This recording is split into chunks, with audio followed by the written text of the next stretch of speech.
देव stocks में फिर एक बार आपका स्वागत है। आज हम बात करेंगे पेनी स्टॉक्स के बारे में। तो दोस्तों, आप अगर नए हो तो आप ये जानते होंगे कि आपने भी किसी न किसी से पूछकर ही स्टॉक मार्केट में एंट्री की होगी, ये आप सोच रहे होंगे। लेकिन इस बात का ज़रूर ध्यान रखना कि पेनी स्टॉक्स में इन्वेस्टमेंट करने से पहले रिस्क मैनेजमेंट को ज़रूर आपने ध्यान में रखना चाहिए, क्योंकि रिस्क मैनेजमेंट एक ऐसा ज़रिया है जो आपका पैसा डूबने से बचा सकता है। जब मैं नया था स्टॉक मार्केट में, तब मुझे भी ये बताया गया था कि आपके पास कम से कम 50,000 होने चाहिए, लाख रुपए होने चाहिए, 2 लाख रुपए होने चाहिए। लेकिन दोस्तों, मैं ये आपको बताना चाहता हूँ कि मात्र आपके पास अगर 1,000 रुपए भी है, जो आप खोने के लिए तैयार हो, जिसका आपके पॉकेट के ऊपर कोई भारी फ़र्क नहीं पड़ता हो, तो आप स्टॉक मार्केट में इन्वेस्टमेंट कर सकते हो। देखिए दोस्तों, होता क्या है कि एक ही अकाउंट में हम large cap, small cap, mid cap सारे स्टॉक्स खरीद लेते हैं और हमें जंबलिंग हो जाता है। तो कभी भी एक बात का ध्यान रखिए कि पेनी स्टॉक्स के लिए एक अलग अकाउंट रखिए, लार्ज मिड कैप के लिए एक अलग अकाउंट रखिए, और जो लॉन्ग इन्वेस्टमेंट करना चाहते हैं, 5 साल 10 साल जिनका लंबा पीरियड होता है, तो उस स्टॉक्स के लिए आप अलग अकाउंट रखिए। क्योंकि मैं भी ऐसे ही करता हूँ। जो भी दोस्तों को ये अकाउंट ओपन करना है, तो नीचे मैंने डिस्क्रिप्शन बॉक्स में अपस्टॉक्स की लिंक दी है, वहाँ जाकर आप अपस्टॉक्स में अकाउंट ओपन कर सकते हैं। तो चलिए बढ़ते हैं आज की वीडियो की तरफ। देखिए दोस्तों, पेनी स्टॉक्स के बारे में सबका जो नज़रिया है वो नेगेटिव होता है, ये बात सही है। लेकिन पेनी स्टॉक एक ऐसा गधा है जो आपको 100% से लेकर 2000% तक रिटर्न देने की ताकत इसमें होती है। इसके लिए एक एग्जांपल है लॉयड स्टील का। तो जिन लोगों ने भी इसे 1 रुपये में बाई किया था और इसने हाई किया था 29 रुपीज़ का, तो ये सब लोगों को मालूम ही होगा कि इसने कितना परसेंट आपको रिटर्न दिया है। तो इतना 2800% का रिटर्न देने की ताकत एक सिर्फ पेनी स्टॉक्स ही कर सकता है। लेकिन इसमें भी कुछ शर्तें और नियम लागू होते हैं जो आपको समझने पड़ेंगे। जब टाटा स्टील भागेगा तो लॉयड स्टील भी भागेगा। टाटा स्टील घोड़ा है तो लॉयड स्टील गधा है, ये बात को भी ध्यान में रखिए। जब भी बड़े शेयर में तेजी आएगी, जो पेनी स्टॉक्स है उसमें भी तेजी आना लाजमी है। और इसमें अगर आपको फंडामेंटली स्ट्रांग और डेट फ्री स्टॉक अगर मिल जाए, जैसे कि लॉयड स्टील है, तो वो शेयर मल्टीबैगर होने से कोई नहीं रोक सकता दोस्तों। इसीलिए फंडामेंटली स्ट्रांग शेयर ढूंढना बहुत ज़्यादा जरूरी होता है। तो आज का जो हमारा स्टॉक है वो वर्चुअल ग्लोबल एजुकेशन लिमिटेड, नाम से आपको पता चल गया होगा। Virtual global is engage in the business of technical and vocational secondary education. ये एजुकेशन से रिलेटेड कंपनी है वर्चुअल ग्लोबल लिमिटेड। इसका अभी जो करंट प्राइस चल रहा है 1.69 पैसे का है। इसने हाई किया था 3 रुपीज़ 53 पैसे का, और इसने लो किया था 0.48 पैसे का। इसकी जो बुक वैल्यू है वो 1 रुपीज़ 49 पैसे की है। डिविडेंड ये कंपनी नहीं देती है। इसका जो ROCE है वो 0.66% है, और इसका जो ROE है, रिटर्न ऑफ इक्विटी, वो 0.48% है। इसकी जो फेस वैल्यू है वो 1 रुपया है, और इसका जो मार्केट कैपिटल है वो 71 करोड़ का है। तो आप देख सकते हो, मुझे इसमें जो बात समझ में आ रही है या पसंद आ रही है, ये अपने बुक वैल्यू से सिर्फ 20 पैसे ऊपर ही ट्रेड कर रहा है। और दूसरी बात ये है कि अगर अपनी ये बुक वैल्यू से 10 गुना भी अगर इसने भागता है, तो आप देख सकते हो 10 इंटू अगर हम 1.69 पैसे कर लेते हैं, तो इसका 10 गुने का वैल्यू आप सोच सकते हो कम से कम 16 रुपये तो ज़रूर हो सकता है। इतना जो इसका जो टारगेट है, हम इसकी बात अभी नहीं कर रहे हैं कि ये 16 रुपीज़ जाएगा। हम सिर्फ इतना कहना चाहते हैं कि अभी इसका जो प्राइस है वो 50% रिट्रेसमेंट इसने दिया है। इसने जो हाई किया था 3.53 पैसे का, और इसका जो अभी करंट प्राइस चल रहा है 1 रुपया 69 पैसे का, 50% नीचे ट्रेड कर रहा है। सबसे इम्पोर्टेंट बात तो मुझे यही लगी। अब देखते हैं इसका जो कामकाज है वो कैसे हो रहा है। तो आप देख सकते हो क्वार्टरली रिजल्ट में 3 लाख का सेल्स किया गया था दिसंबर 2021 में। सितंबर भी उतना ही था, क्योंकि ये कोरोना से रिलेटेड काम करती है, क्योंकि एजुकेशन बेस ये कंपनी है। तो कोरोना में अगर प्लस माइनस जो भी हुआ था, सारे बिजनेस के ऊपर इफेक्ट पड़ा था, तो नेचुरली वर्चुअल ग्लोबल एजुकेशन पे भी इफेक्ट पड़ा जरूर है।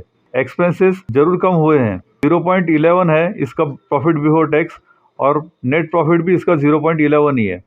अब देखने की कोशिश करते हैं कि बैलेंस शीट में क्या नज़र आ रहा है। 42 करोड़ 37 लाख का इसका शेयर कैपिटल है। रिजर्व्स कंपनी के पास अच्छे खासे पड़े हुए हैं। आप देख सकते हो 20 करोड़ के रिजर्व्स कंपनी के पास है। ये सबसे अच्छी बात है। और सबसे इम्पोर्टेंट बात जो मुझे अच्छी लग रही है कि इसका जो बोरोइंग है वो भी जीरो है, यानी कि कंपनी ऑलमोस्ट डेट फ्री कह सकते हैं हम लोग। प्रोज और कॉन्स में आप देख सकते हो, company has reduce debt, company is almost debt free, जैसे कि हमने थोड़ी देर पहले देखा था। और कंपनी डिविडेंड नहीं देती है, ये कॉन्स में आ रहा है। ये मेरे लिए तो अच्छी बात है कि जो भी कंपनी अगर डिविडेंड नहीं दे रही है, खासकर पेनी स्टॉक्स में, तो वो जो अपना जो प्रॉफिट है वो नेचुरली अपने बिजनेस ग्रोथ के लिए इस्तेमाल करती है। ये साफ जाहिर हो रहा है। तो आने वाले दिनों में ये कंपनी भी बड़ी हो सकती है और धीरे धीरे करके जैसे कंपनी बड़ी होगी तो लोगों को भी अपना जो मुनाफा है बांटेगी, यानी कि डिविडेंड देना शुरू कर सकती है। ये प्लस पॉइंट मान के हम चल सकते हैं। अब देखते हैं इन्वेस्टर यानी कि शेयर होल्डिंग पैटर्न। कंपनी के जो प्रमोटर्स थे वो 23% थे। कंटिन्यूसली ये 23% की जो रेंज है वो जून 2021 तक थी। उसके बाद जो प्रमोटर्स है वो हल्के होने शुरू हो गए, यानी कि उन्होंने अपनी हिस्सेदारी कम करना शुरू कर दी। अभी की जो सिचुएशन है 11.15% की इनकी हिस्सेदारी रह गई है। ये जरूर डाउटफुल लग सकता है, लेकिन अगर आप रिस्की ट्रेडर हो तो ये पॉइंट आप निग्लिजिबल कर सकते हो। इसके बाद जो इम्पोर्टेंट पॉइंट मुझे लग रहा है, इसमें एफआईज का भी इन्वेस्टमेंट है और इसमें डीआईज का भी इन्वेस्टमेंट है। आप देख सकते हो 5.53% का एफआईज का इन्वेस्टमेंट है और डीआईज का जो इन्वेस्टमेंट है वो 0.2% का है। अब देखते हैं पब्लिक में 83% की जो हिस्सेदारी वो किसकी है, क्योंकि 71% से जंप करते करते 75% हो गया और 75% से जंप करते करते 83% हो गया दिसंबर 2021 में। तो ये देखने की कोशिश करते हैं कि पब्लिक में कौन कौन है। इसमें बड़े बड़े इंडिविजुअल्स का जो इन्वेस्टमेंट है वो नज़र आ रहा है। इसमें Nandanvan commercial, standard financial, IFL securities, इसके बाद Bageria, SME global securities. Investor में बड़े बड़े इंडिविजुअल का पैसा इसमें इन्वेस्ट है। तो चलिए देखते हैं इसका बीएससी में क्या कामकाज हो रहा है, क्योंकि ये बीएससी बेस्ड कंपनी है। इसमें 8,60,000 क्वांटिटी ट्रेड की गई थी, उसमें से 80% की जो डिलीवरी है वो लोगों ने ले ली है। ये अच्छा पॉइंट हो सकता है। टिकर टेप के अनुसार ये कंपनी जब लॉन्च हुई थी तब इसका जो प्राइस था वो 10 रुपये 70 पैसे था और इसने 31 रुपीज़ का हाई लगाया था 2013 में। इसके बाद ये कंपनी नेचुरली कर्जा हो गया होगा, इसलिए कंपनी नीचे ही गिरती चली गई और अभी एक रेंज में ट्रेड कर रही है। यही वो बॉक्स होता है जहां हमको एक्यूमुलेट करना चाहिए कि इस चैनल को तोड़ के जब भी बाहर निकलेगा तब ये रॉकेट हो सकता है। आप देख सकते हो एंट्री पॉइंट गुड है, ये बिल्कुल ओवरबॉट जोन में नहीं है। इसके बाद ये नो रेड फ्लैग्स में है, यानी कि एएसएम जीएसएम कैटेगरी में ये नहीं आता है। आप इजीली बाय और सेल कर सकते हो। तो चलिए देखते हैं ट्रेडिंग व्यू में चार्ट कैसे दिख रहा है। 50 पैसे के आसपास ये काफ़ी समय तक एक रेंज में ट्रेड कर रहा था। इसके बाद इसने जो हाई किया था वो 3 रुपये 50 पैसे तक ये गया था। इसके बाद इसका जो ट्रेंड है वो नेगेटिव हो गया और ये अभी एक ही रेंज में ट्रेड कर रहा है। अभी इसका जो ट्रेंड है वो एक ही रेंज में ट्रेड करने की वजह से थोड़ा सा बेरिश होता हुआ नज़र आ रहा है। 1.68 1.69 इसकी अभी प्राइस जो चल रही है आप देख सकते हो।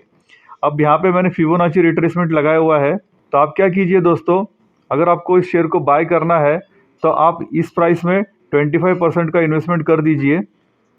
इसके बाद अगर ये इस प्राइस में आता है, यानी कि 1 रुपये 20 पैसे के आसपास अगर आता है तो 25% इन्वेस्टमेंट कर दीजिए।